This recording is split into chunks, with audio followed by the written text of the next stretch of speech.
നാലാം ദിന യോഗങ്ങൾ കേൾക്കുവാൻ കാത്തിരിക്കുന്ന ബി-സ്ക്വയർ ടിവിയുടെ പ്രേക്ഷകരെ മാരാമൺ കൺവെൻഷനിലേക്ക് സ്വാഗതം ചെയ്തുകൊള്ളുന്നു.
എക്യുമെനിക്കൽ മീറ്റിംഗായി കൂടിയ ഇന്നത്തെ പ്രഭാത യോഗം most reverend doctor Joseph Marthoma മെത്രാപ്പൊലീത്തയുടെ അധ്യക്ഷതയിൽ കൂടുകയും ഡോക്ടർ ഗീവർഗീസ് മാർ തിയോഡോഷ്യസ് എപ്പിസ്കോപ്പയുടെ നേതൃത്വത്തിൽ മധ്യസ്ഥ പ്രാർത്ഥന നടത്തുകയും ചെയ്തു.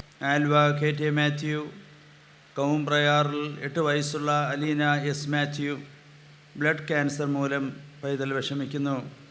Edappavoor Bethel Ambattu MC Abraham, Seethathodu Charuvil Gracy Abraham, Mundiyappally Anjilimoottil Libin Jacob ബ്രിങ്കോ ദമ്പതികളുടെ 7 വയസ്സുള്ള ജോഹാൻ ബ്ലഡ് ക്യാൻസർ മൂലം വേദന അനുഭവിക്കുന്നു. മാരാമൺ കൺവെൻഷനിൽ കൂടി ഞങ്ങൾക്ക് ലഭിച്ച എല്ലാ പ്രചോദനങ്ങൾക്കായി സ്തോത്രം. ഞങ്ങളുടെ പൂർവ്വരെ നടത്തിയ ദൈവം ലോകത്തിൻ്റെ വൻകരകളിൽ ഞങ്ങളെയൊക്കെ അയച്ച് അനുഗ്രഹങ്ങളും ദൈവമേ നിന്റെ നാമഹോസ്യത്തിനായി പ്രവർത്തിപ്പാനൊക്കെ തോന്നുന്നതിനായി സ്തോത്രം ചെയ്യുന്നു. ഞങ്ങളുടെ സഭയെ നയിക്കുന്ന എല്ലാ തിരുമേനിമാരെയും പ്രത്യേകമായി 101 വയസ്സുള്ള ഞങ്ങളുടെ വലിയ തിരുമേനിയെ നിന്റെ കരങ്ങളിൽ ഏൽപ്പിക്കുന്ന നിന്റെ മകന് കൊടുത്തിരിക്കുന്ന ആയുസ്സിന് ആരോഗ്യത്തിനായി സ്തോത്രം ചെയ്യുന്നു. അതുപോലെ ഞങ്ങൾക്ക് ധീരമായ നേതൃത്വം നൽകുന്ന വലിയ മെത്രാപ്പൊലീത്തയെ നിന്റെ കരങ്ങളിൽ ഏൽപ്പിക്കുന്ന ധീരമായ നേതൃത്വം നൽകിക്കൊണ്ട് ഞങ്ങളുടെ സഭയെ നല്ല രീതിയിൽ നയിപ്പാൻ തക്കവണ്ണം നിന്റെ മകൻ ആയുസ്സിനും ആരോഗ്യത്തിനായി സ്തോത്രം ചെയ്യുന്നു. എക്യുമെനിക്കൽ മീറ്റിങ്ങുകളുടെ ഊന്നൽ നൽകിക്കൊണ്ട് കർദിനാൾ ജോർജ് ആലഞ്ചേരി വചനപ്രഘോഷണം നടത്തി. ഇസ്രായേലിൻ്റെ അവശിഷ്ടമായി വന്ന യഹൂദർ ഒരു മതമായി സംഘടിക്കുന്നത് ഈ എസ്ര നെഹമ്യായുടെ ഭരണകാലത്താണ്. നമ്മുടെ കർത്താവിൻ്റെ ജനനത്തിന് 4-5 നൂറ്റാണ്ടുകൾക്ക് മുമ്പ് ഇപ്രകാരം രൂപപ്പെട്ട ഈ യഹൂദ ജനതയുടെ മധ്യത്തിലാണ് രക്ഷകനായ യേശു ക്രിസ്തു പിറക്കുന്നത്. യഹൂദ മതത്തെയാണ് കർത്താവായ യേശു ക്രിസ്തു തൻ്റെ മതമായി സ്വീകരിക്കുന്നത്. ആ മതത്തിൻ്റെ മധ്യത്തിൽ നിന്നുകൊണ്ടാണ് പുതിയൊരു നവീകരണത്തിന് വേണ്ടി കർത്താവായ യേശു ക്രിസ്തു കാഹളം മുഴക്കുന്നത്. പഴയ നിയമത്തെ മാറ്റുവാനല്ല,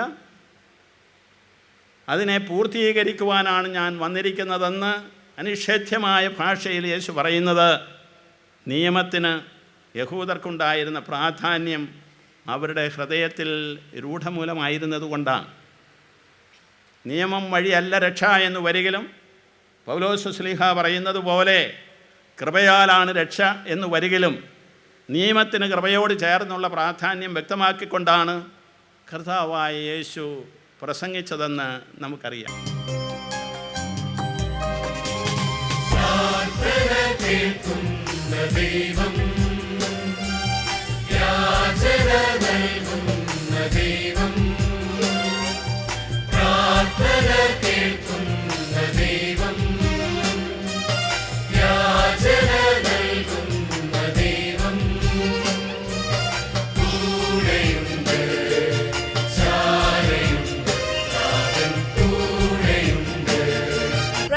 ജോസഫ് മാർ ബർന്നബാസ് നേതൃത്വം നൽകിയ ഉച്ചയോഗത്തിൽ ഡോക്ടർ MP മത്തായി സാമൂഹിക വിപത്തുകളെക്കുറിച്ച് പറയുകയും അവയെക്കുറിച്ച് ബോധവൽക്കരണം നടത്തുകയും ചെയ്തു. പത്രം വായിക്കുമ്പോൾ ഇന്നത് വായിക്കേണ്ടിയില്ലായിരുന്നു എന്ന് നമ്മെ ബോധ്യപ്പെടുത്തും. പത്രങ്ങളിലാണെങ്കിൽ ഒരു പേജ് തന്നെ അപകട മരണം, ദുർമരണങ്ങൾ അതേക്കുറിച്ച് പ്രതിപാദിക്കുന്നു. ടെലിവിഷനാണെങ്കിലും അപ്രകാരം ഓരോ ദിവസവും അന്ന് നടന്ന പ്രത്യേകതരമായ മരണങ്ങളെക്കുറിച്ച്, ലോകമർദ്ദനങ്ങളെക്കുറിച്ച് ഒക്കെ നമ്മെ ബോധ്യപ്പെടുത്തുന്നു. ആസക്തി എന്ന് പറയുന്നതാണ്. അതിന് തൃഷ്ണ എന്നുള്ള വാക്ക് ഭഗവാൻ ബുദ്ധൻ ഉപയോഗിച്ചിട്ടുള്ള വാക്കാണ്. പാലി ഭാഷയിൽ തൻഹ എന്ന് പറയുന്ന തീവ്രമായ അദമ്യമായ ഒരു അഭിവാഞ്ചയ്ക്കാണ്, തടുത്തു നിർത്താനാവാത്ത ഒരു തീവ്രമായ അഭിലാഷത്തിനാണ് നമ്മൾ തൃഷ്ണ എന്ന് പറയുന്നത്. ഒരുതരം ആസക്തിയാണത്, തീവ്രമായ ആസക്തിയാണ്. അധികാരത്തോടുള്ള ആസക്തി എന്ന് പറയുന്നത് അത് അധികാരം ലഭിക്കണമെന്നില്ല, അധികാരത്തിന് താല്പര്യമുണ്ടായാൽ തന്നെ മനുഷ്യൻ എന്ത് അധാർമികതയും ചെയ്യാൻ മടിക്കാത്ത തരത്തിൽ അധികാരത്തോടുള്ള ഈ ആസക്തി, തൃഷ്ണ ഇന്ന് മനുഷ്യനെ ഒരു ബാധയായി കൂടിയിട്ടുള്ളത് നമുക്ക് ചുറ്റും എവിടെ നോക്കിയാലും കാണാനായിട്ട് സാധിക്കും. നമ്മുടെ ഗ്രാമീണ തലം മുതൽ നമ്മുടെ തലസ്ഥാനം വരെ, ഇന്ദ്രപ്രസ്ഥം വരെ ഇത് വളർന്ന് പന്തലിച്ചു നിൽക്കുന്നതായി നമുക്ക് കാണാനായിട്ട് സാധിക്കും. വൈകുന്നേരം right reverend doctor Isaac Mar Philoxenos എപ്പിസ്കോപ്പ അധ്യക്ഷത വഹിക്കുകയും ആർച്ച് ബിഷപ്പ് ജോൺ ടക്കമുഗർ സെന്റ് ആമോ വചനഘോഷണം നടത്തുകയും ചെയ്തു. Da Gama sailed to India to the astonishment of many in 1997, and in doing so he turned the Cape of Storms, because there were a lot of storms around there and actually sinking every ship that came through. He managed to sail through and changed it from the Cape of Storms to the Cape of Good Hope.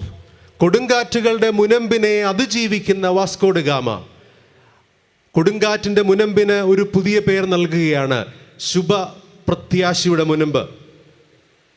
Very much like our Lord Jesus Christ. Maramon കൺവെൻഷന്റെ കൂടുതൽ വിശേഷങ്ങളുമായി V² TV നിങ്ങൾക്ക് വേണ്ടി വീഡിയോകൾ upload ചെയ്യുന്നതാണ്. നന്മയുടെയും ശാന്തിയുടെയും പുതിയ പ്രതീക്ഷകൾ നൽകുന്ന വചനങ്ങൾക്കായി നമുക്ക് കാത്തിരിക്കാം. നന്ദി, നമസ്കാരം.